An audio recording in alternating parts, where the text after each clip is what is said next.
So, what's your name? Arwen. How old are you? 7. And what do you want to be when you grow up?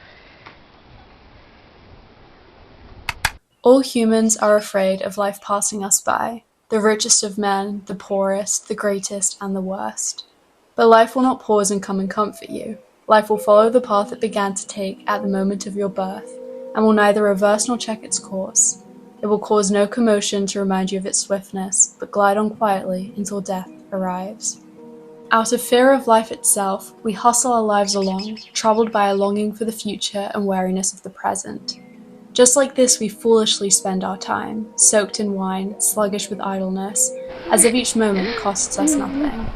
We find ourselves being more frugal with our money than we are with our time, generously lending each hour out to whatever heedless and fickle activity distracts us.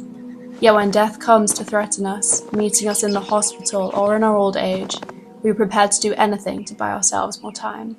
Suddenly, each hour becomes worth heaps of gold. Life is divided into 3 periods: past, present, and future. Of these, the present is short, the future is doubtful, the past is certain.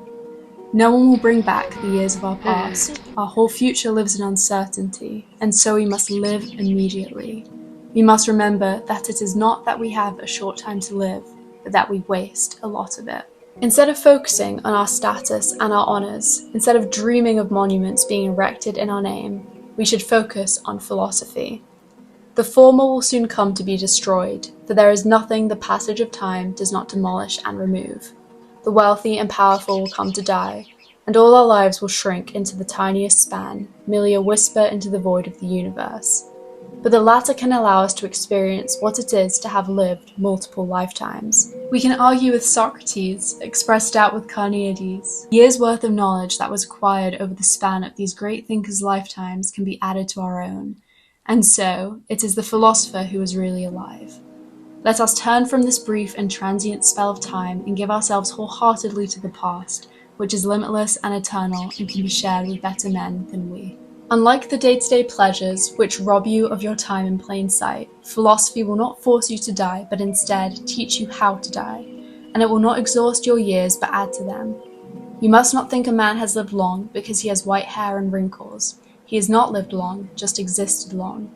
The elderly have experienced an entire lifetime, but many of them have not learned how to live. So turn to philosophy. And now, while your blood is hot, you should make your way with vigor to better things.